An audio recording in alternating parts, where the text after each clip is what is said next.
Bonsoir à toutes et à tous, bienvenue dans cette édition d'information à la une de l'actualité dans le cadre du renforcement des liens d'amitié et de fraternité existants entre la Guinée et l'Éthiopie. Abiy Ahmed Ali est arrivé cet après-midi à Conakry. Le Premier ministre éthiopien a été accueilli par le chef de l'État, le prix Nobel de la paix 2019 et le président Alpha Condé passeront en revue les accords de coopération signés à Addis Abeba l'année dernière. Le cérémonial d'accueil à l'aéroport de Conakry avec Mahamoud Bari, Mohamed Lamine Kaba.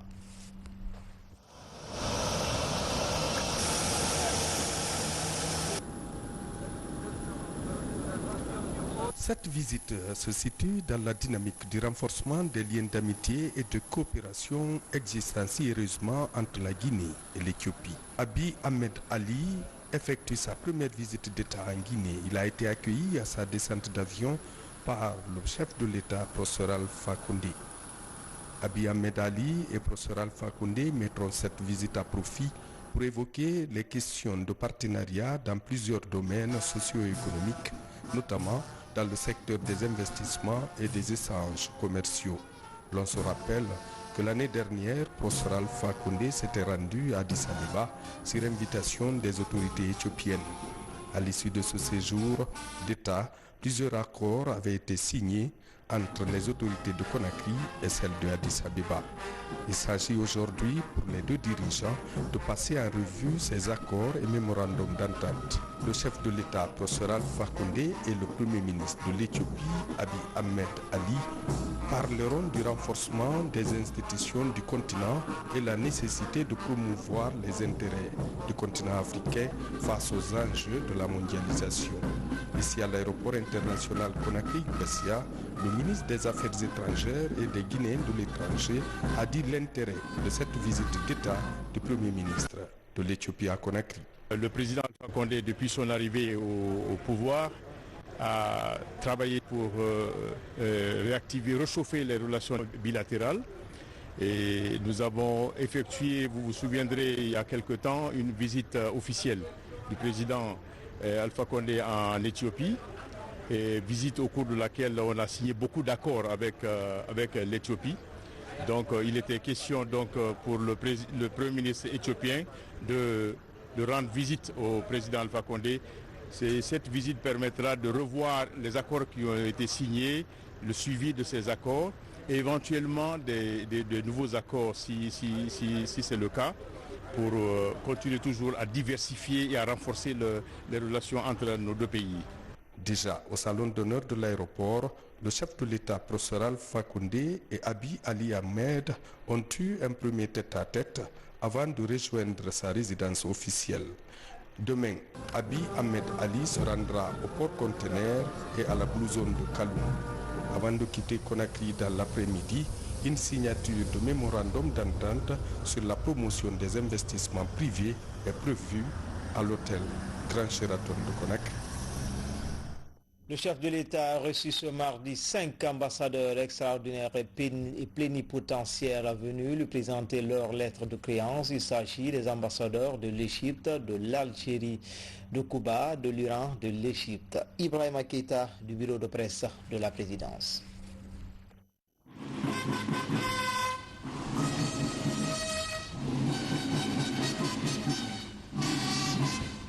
Le premier, ce mardi, a présenté sa lettre de créance au chef de l'État était Temer Mohamed Kamal, ambassadeur extraordinaire et plénipotentiaire de la République d'Égypte en Guinée.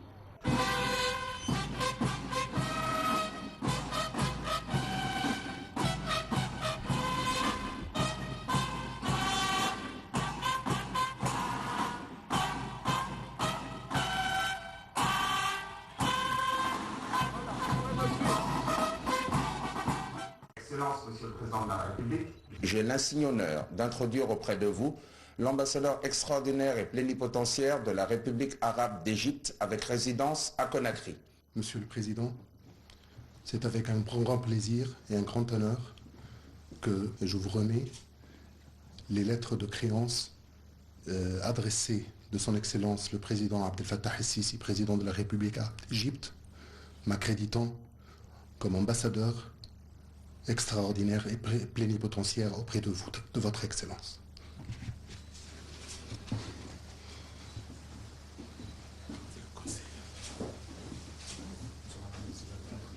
Désormais, c'est ce diplomate qui doit s'investir pour le renforcement des liens d'amitié et de coopération entre l'Égypte et la Guinée, deux pays historiquement liés.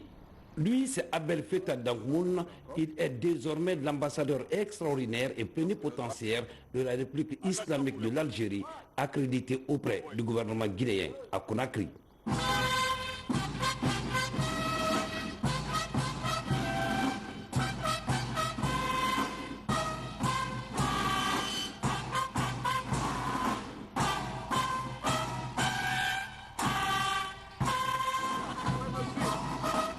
Avec pour résidence Conakry, le diplomate algérien a présenté au chef de l'État la lettre par laquelle son pays l'accrédite auprès du gouvernement guinéen. Excellence, j'ai l'honneur et l'immense privilège de vous remettre les lettres d'accréditation par lesquelles son Excellence, Monsieur le Président de la République, Abdelmajid Tebboune, m'accrédite auprès de votre Excellence en qualité d'ambassadeur de la République algérienne démocratico-populaire, ainsi que les lettres de rappel de mon prédécesseur.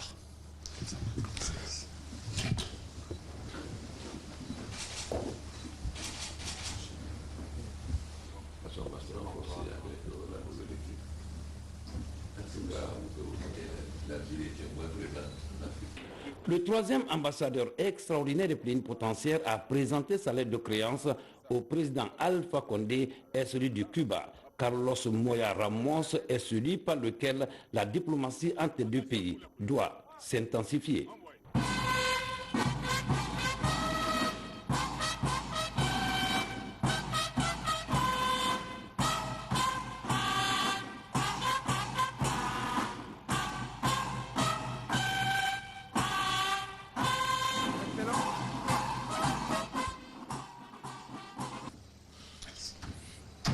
Son Excellence, Monsieur le Président de la République de Guinée, professeur Alpha Condé, j'ai l'honneur de vous remettre les lettres de créance dans laquelle mon président, Son Excellence Miguel Díaz-Canel, communique que mon prédécesseur a fini son travail et m'accrédite comme ambassadeur extraordinaire et plénipotentiaire de la République de Cuba en la République de Guinée.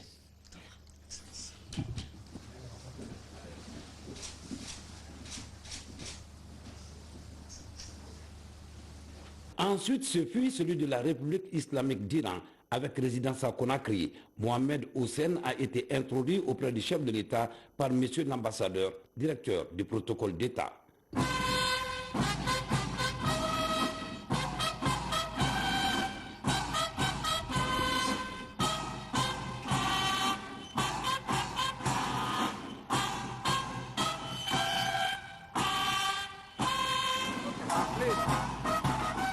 À travers ce diplomate, les relations diplomatiques entre la Guinée et l'Iran vont davantage s'améliorer.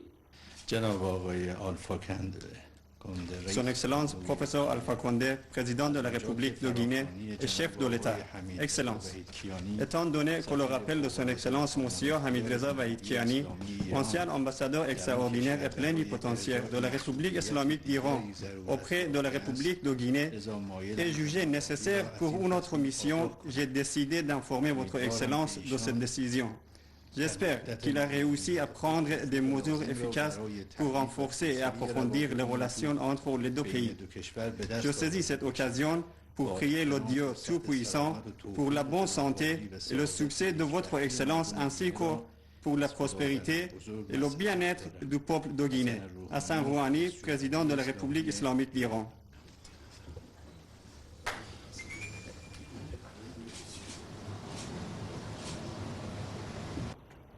À quelques heures de la visite officielle du Premier ministre éthiopien à Conakry, Mohamed Hussein a été introduit par monsieur l'ambassadeur, directeur du protocole d'État auprès du chef de l'État.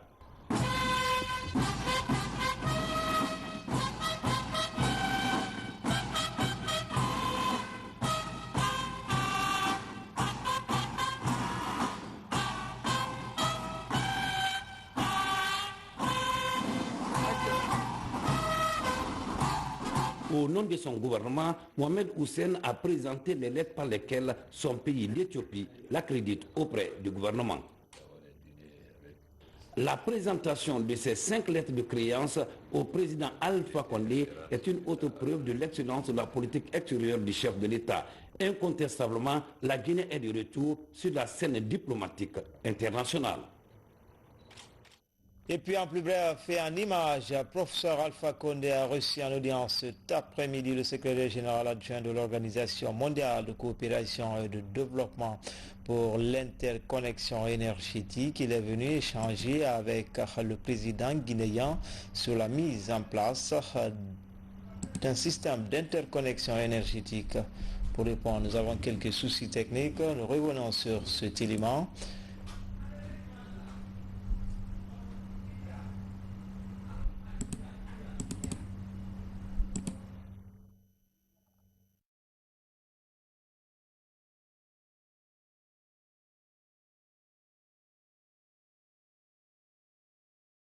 Nous y reviendrons plus en détail dans nos prochaines éditions d'information. Le chef de l'État est à l'Insan pour visiter l'un des chantiers. C'est celui de la construction de la route nationale Koya-Kouroussa via Mamou et Dabola. Sur plus de 400 km, ce linéaire est en ce moment le plus important de la sous-région ouest africaine. Et sur l'ensemble du territoire national, plus de 700 km sont en construction et en perspective dans tout le pays. Comme vous le constatez, la République est en chantier et nous souhaitons que cet élan national qui est engagé, que nous puissions préserver cet élan national pour l'intérêt de tous les Guinéens. En tout cas, le chef de l'État, le professeur Alpha Condé, est en train de monter à la face du monde entier et pour la communauté nationale, le travail gigantesque qui est en train d'être fait. Pour développer un pays, il faut les grands travaux et c'est les grands travaux que nous avons lancés avec la bénédiction et la clairvoyance du chef de l'État, professeur Alpha Condé. Ici, sur la contournante de l'Insan, sur la nationale Kindia Mamou, le président de la République reçoit les explications du ministre des Travaux publics et de celles de l'entreprise contractuelle sur l'évolution des chantiers. Pour le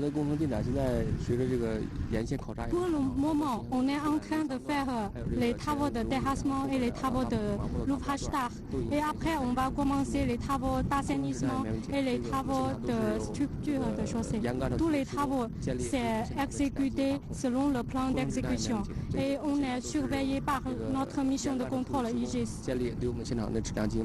Dans ces travaux de réhabilitation du tronçon de la RN1, Koya-Dabola, le tracé initial subit plusieurs modifications avec des contournantes dans plusieurs grandes agglomérations. Au total, nous avons 9 grandes déviations qui sont compliquées. Et nous avons la zone aussi de Koya, les 4 km de Koya, qui sont aussi prioritaires. Et nous avons dégagé des sections de grands cols, parce que c'est au niveau des grands cols qu'on a beaucoup de problèmes. Et c'est au niveau des grands cols qu'on a la réduction du rayon. Parce qu'on est passé du R60 à R80, donc rectification du tracé et réduction des grandes courbures pour faciliter la circulation et réduction des rampes. Plus de 11 000 dallos et 39 ouvrages d'art sont à construire, dont celui de l'Insan sur le fleuve Concouré. Les travaux une fois terminés, cet ouvrage moderne va remplacer l'ancien hérité de la colonisation. Au niveau de l'Insan, on avait un ouvrage de franchissement qui ne pouvait prendre qu'un seul véhicule. Cette fois-ci, nous avons une fois 2 voies, donc 2 véhicules qui peuvent passer simultanément de 64 mètres. Sur le long, précisément, il y a 39 ouvrages de franchissement. À date, 24 ont déjà fait objet de validation au niveau de la mission de contrôle. Au terme de cette visite surprise, le chef de l'État, initiateur de ces travaux pharaoniques, se dit satisfait de l'évolution des différents chantiers. Vous savez, la route était très dangereuse avant, il y avait beaucoup de tournants et beaucoup d'accidents. Donc il fallait la reconstruire totalement, ce qui les a amenés à casser même une montagne pour que les routes soient beaucoup plus rectilignes et que ça soit moins mortel et plus facile à circuler, beaucoup plus large. Donc j'espère qu'après les travaux, les gens pourront circuler librement et il y aura beaucoup moins d'accidents. Donc je félicite l'entreprise et le ministre pour ce très bon travail. De Koya à Dabola, l'entreprise CRBC a ouvert 5 fronts pour l'évolution normale des chantiers selon le planning du cahier de charge. 1256 personnes, dont 908 Guinéens, sont employés dans ces différents travaux en cours. Pour la réalisation de cette route, prévue dans 33 mois, les travaux sont financés conjointement à 85% par des institutions financières chinoises et 15% par le budget national de développement. Vous l'avez compris, le chef de l'État était hier à l'INSAN sur les chantiers de construction de la route nationale numéro 1, Koya-Kouroussa via Mamoun Daboula. Professeur Alpha Condé tient à la qualité des travaux. Ce projet gigantesque figure parmi les grands chantiers du président Condé. C'est un reportage signé par notre envoyé spécial Ansoumani Toumani Kamara. Nous revenons sur cet élément en plus bref et en image. Le président Alpha Condé a reçu en audience le secrétaire adjoint de l'Organisation mondiale de coopération et de développement pour l'interconnexion énergétique. Il est venu échanger avec le président guinéen sur la mise en place d'un système d'interconnexion énergétique pour répondre à la demande des populations. La rencontre entre les deux personnalités a duré plus d'une heure. C'était une brève du bureau de presse de la présidence. À marge de sa visite, le chef de l'État, professeur Alpha Condé, a profité pour inaugurer certaines infrastructures sociales de base financées par le projet ANAFIC, une initiative présidentielle qui commence à changer l'image de nos localités respectives. Le reportage est signé Sanasi Keita.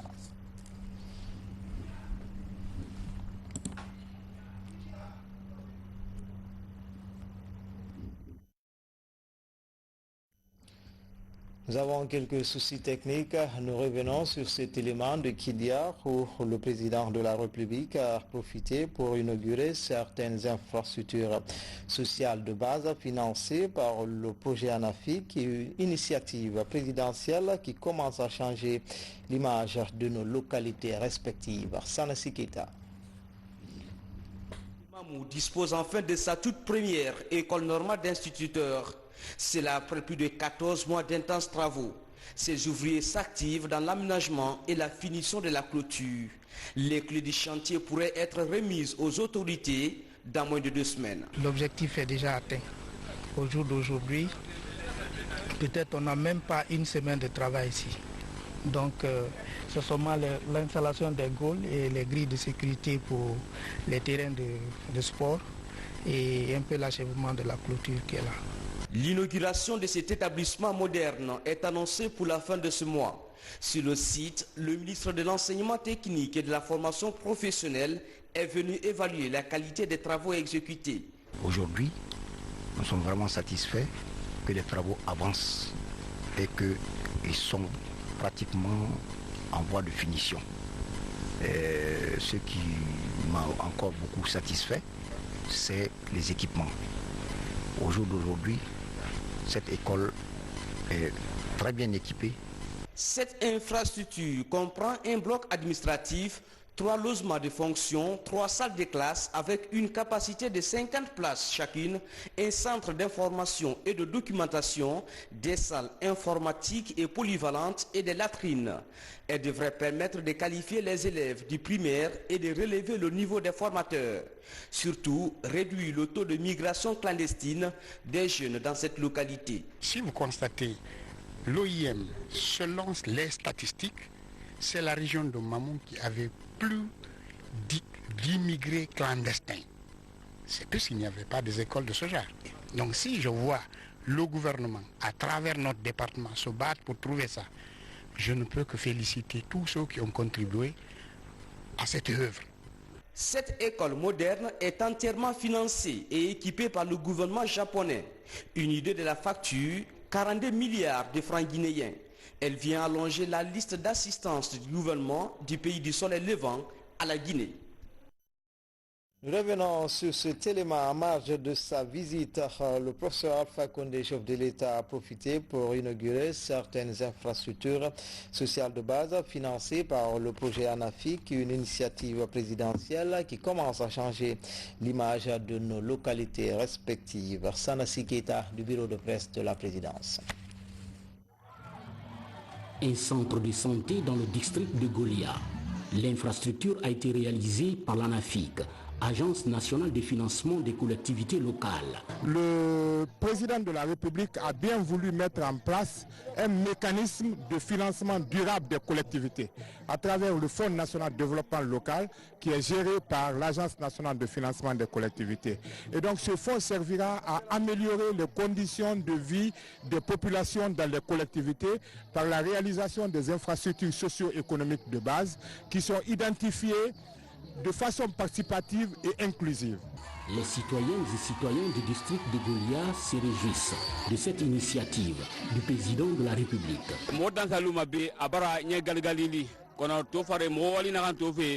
Professeur Alpha Condé wol nana ba mutambe mo muna to sinde amura ba mo be sinde do war mo kraye machine na birin ko ma birna ya lampe mo ala tan nan fantire ki donc mo am la ina ma be vraiment men ngena kan lamma ka bokk rek ga yare ma ko ngana men nge soutenir mo dan no na fa de bokk yi nyama birin be awol nana ba mutambe vraiment mo an wol samane bile mo ma an wol sa ba war tore ba mo ma tiramuna mogo yira ya afrikina kan labtani fura mana fura yi han nagam mulamma aga faga ler nagamma isa so labtana amala baba faga mi yira kirene mantara libe mantara lina ko mon kwa foni ke e kira wala kan bila khaira etaga mogo bande ni mogo taga o ma yato alfa kwanda ga ma gore mangaje be bar maguru kono alfa kwanda ga ma gore mo tambara fala jinanu kama dima dinum furi alhamdulillah rabbil alamin mogo sawa na mo ma ko mo na yan sama sesirato abara labtan ki mugbe muga kira bara wali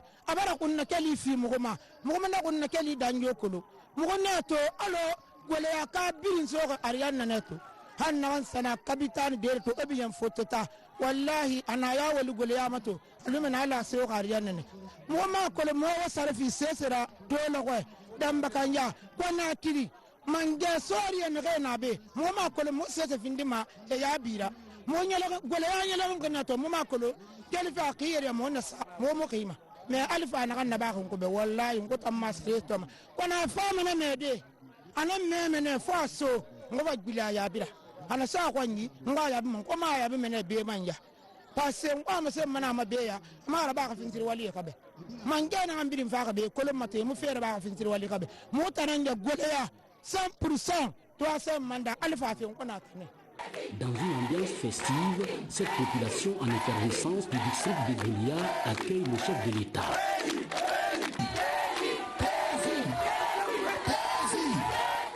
L'honneur est à la coupe du cordon inaugural de cette infrastructure sanitaire pour annoncer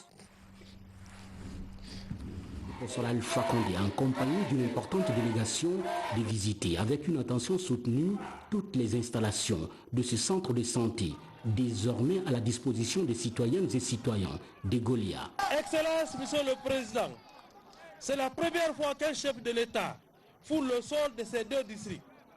Cela démontre à suffisance combien de fois vous tenez à cœur le développement des zones rurales. Alors, quel bonheur pour nous, habitants de Damakania, à ce jour mémorable.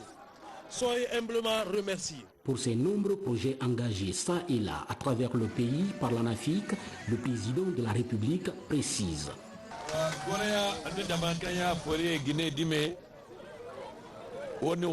Réception. Porte-parole Rumé, imam Rumé. Voilà que le Nouana fique la barre ni fera. Et me fout Tongo la Guinée, me solo ferré, Rebinara. Donc, au Moussembe fi Rebima, au moins, on de yare. Mais nan qui fait, faut nga Rebé Mali. Hôpital Rati, Erae Soto, Erakura Soto. N'a bien vraiment l'on kirin, mais Hanati n'a bien un programme. Ba Anafik Bansangamara, Anafik Nana, Agnès Nana, mon programme Fanana, à nous Banque mondiale. Nere Guinée Malima, à nous dime, à nous Rebé, à nous handicapés. Donc voilà, Khalatin, on a rempli Moronki, à Famarabadi. Mada Abina Bamalo Kirin, Khalatin, Abina Badi. Juste après Golia, le président de la République a pris la direction du village Samoreya.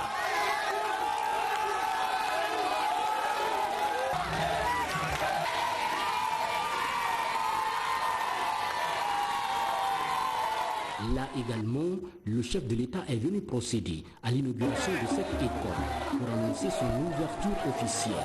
Une infrastructure importante qui vient également s'ajouter au paysage architectural du village de Samoreya. Les citoyens de Samoreya me chargent de vous dire infiniment merci pour votre action de haute portée et vous rassure que la population de Samoreya, hommes, femmes et surtout les jeunes, disent oui, oui et oui à la nouvelle constitution. Excellence, Monsieur le Président, vous êtes un homme de parole. Vous nous avez promis un bâtiment de 3 classes il y a quelques mois. Nous avons aujourd'hui un bâtiment de 3 classes flambant neuf, prêt à être exploité. Nous sommes toujours avec vous, sachant que vous pouvez encore mieux faire pour la Guinée. Ce programme de développement communautaire initié et lancé par le président de la République a pour objectif global de renforcer la gouvernance locale ainsi que les capacités socio-économiques des populations, particulièrement les femmes et les jeunes, ainsi que les groupes marginalisés en milieu rural. Dans le reste de l'actualité, dans le cadre du respect de son chronogramme, la Commission électorale nationale indépendante vient de publier la liste des partis politiques retenus pour les élections du 16 février 2020. Au total, 29 partis sur la liste nationale et 14 à l'uninominal. Le point avec Saïdou Mandialo. La CENI de Guinée a rendu public ce mardi 7 janvier 2020 la liste des partis politiques qui ont postulé pour les prochaines législatives. Pour cette année, ils sont 29 formations politiques à présenter des candidats pour la liste nationale. Dans le cadre de la mise en œuvre du chronogramme des élections législatives du 16 février prochain, la CENI a mis en place une commission de réception et de gestion des candidatures. Cette commission a travaillé pendant des jours, des semaines. À l'issue des travaux, la commission, la situation se présente de la manière suivante. Au scrutin de liste nationale à la représentation proportionnelle, 29 partis politiques ont été retenus. Chacun d'entre eux a présenté une liste complète et un dossier complet de 76 personnes. Quant à l'uninominal, 14 partis sont en compétition. Ils se partagent les 38 circonscriptions électorales du pays, bien que certains ne sont pas représentés dans certaines préfectures. Au scrutin uninominal majoritaire à un tour, 14 partis politiques ont été retenus. Autrement, pour briguer les suffrages dans les 38 circonscriptions, 14 partis politiques ont présenté des candidatures. Dans la validation des dossiers, il faut retenir que 3 partis ont été éliminés. Les raisons évoquées sont liées au non-paiement de la caution et au manque de signatures. Ces partis disposent encore des possibilités de recours, mais cette fois-ci auprès de la Cour constitutionnelle. L'intégralité de cette conférence de presse, c'est juste après cette édition d'information. Le président de la Commission électorale nationale indépendante porte à la connaissance des parties prenantes au processus électoral en vue des élections législatives du 16 février 2020 que la CENI organisera une présentation des statistiques désagrégées du fichier électoral biométrique de la République de Guinée le jeudi 9 janvier 2020 à l'hôtel Riviera de Tombo dans la commune de Kalouma. La présentation se fera au cours de 2 cérémonies. La première cérémonie se tiendra dans la matinée de 8h à 11h30 et concernera le corps diplomatique et consulaire en Guinée ainsi que les représentants des institutions internationales. La seconde cérémonie se tiendra, elle, de 13h30 à 16h45 et regroupera les acteurs politiques, la société civile, les cadres de l'État, ainsi que les représentants des institutions républicaines. La cérémonie de présentation des statistiques désagrégées du fichier électoral biométrique guinéen comportera une intervention des experts de l'Organisation internationale de la francophonie OIF, un état de la mise en œuvre du chronogramme des élections législatives de 2020, une présentation des statistiques provisoire des opérations de révision à titre exceptionnel des listes électorales. Les exposés seront suivis d'échanges avec les participants. Vu l'importance de cet exercice dans la démarche de transparence et de recherche de l'inclusivité, le président de la CENI voudrait compter sur la présence de toutes les parties prenantes au processus électoral. Maître Amadou Salif Kebi.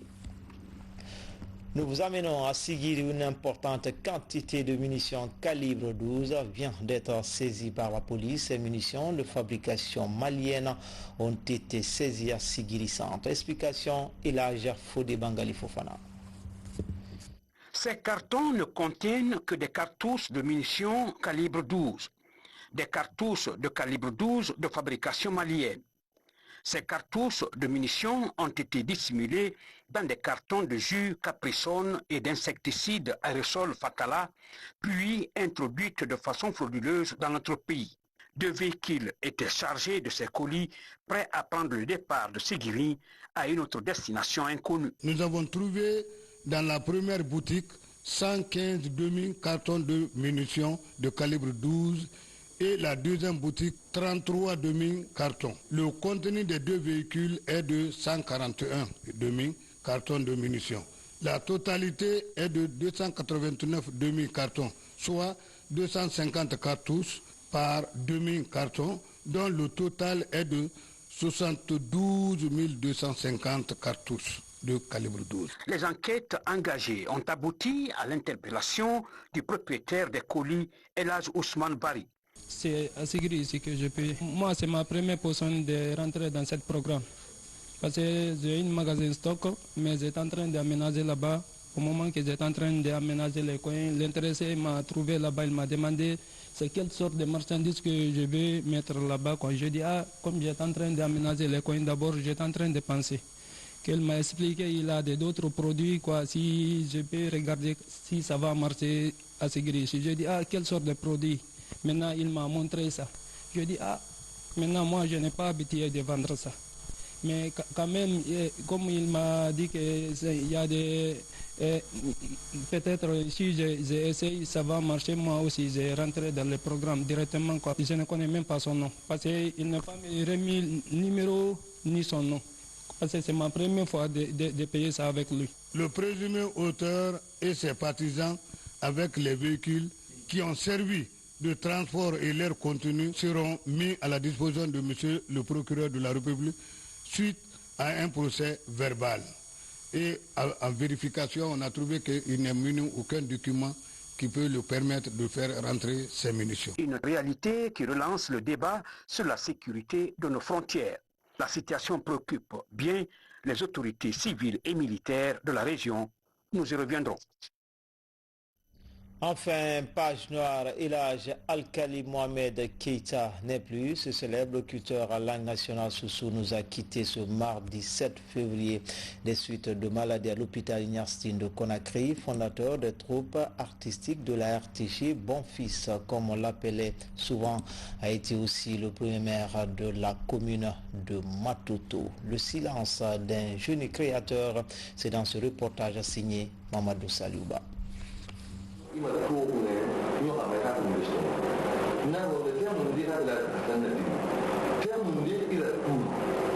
C'est un monument du micro et du petit écran qui s'en va. Elhaj Alkali Mohamed Keita a servi pendant plus de 30 ans à la radiodiffusion télévision guinéenne. Ce matin, les travailleurs de la chaîne publique étaient sous le choc. Ils ont rangé caméra et micro pour rallier la maison mortuaire à Sangoya. Là, dans la douleur et la consternation, famille, amis et connaissances regrettent la disparition du célèbre locuteur de langue nationale Soussou. Il a été l'un de nos maîtres. C'est eux qui nous ont formés dans les studios écoles. Parce qu'en ce moment, il y avait les studios écoles à la RTG. Tous ceux qui venaient, que ce soit langue nationale ou français, on faisait toujours des studios écoles. Avec le stage, moi je faisais balade avec lui. Et je faisais le Dix demandé avec lui. Mais chaque fois quand vous commencez Balak, il dit d'abord, il te demande de dire son nom. Dis mon nom, Kalifala. Si vous voyez aujourd'hui, nous aussi, nous faisons ce que nous faisons, c'est grâce à eux. Animateur de plusieurs émissions, dont Talate Faré, rythme traditionnel, Al-Khali Mohamed Keita était aussi un artiste dans l'âme. L'ancien de la troupe Sumba Jazz de Dubreka et l'initiateur des troupes artistiques de la télévision guinéenne, travailleur jovial et rassembleur, ses collègues se souviennent d'un homme social. Sa carrière a eu son apothéose à la RTG avec Kibaro. Il a créé surtout une émission mythe qui s'appelle Talata Faré, où il donnait les conseils avec ses collègues, paix à leur âme. Et puis à la RTG, il a créé la première troupe artistique. Il a commencé par PC et Benso Sodia, Lerouyere et Benda pour un premier temps. Et quelques temps après, est venu Nil Palou et Kanougi. C'était un rassembleur culturel. Instituteur de formation, Al-Khali Mohamed Keita a aussi servi dans l'administration territoriale. En 1995, à la faveur des premières élections communales, il a été élu maire de Matoto, la plus grande commune de la capitale. Décédé de suite de maladie, le célèbre animateur sera inhumé le vendredi à Dubreka, dans son Koubia natal. Paix à l'âme de tous nos dévanciers. Amen. C'était l'essentiel de l'information. Tout le plaisir a été pour moi de vous servir. À demain, Inch'Allah.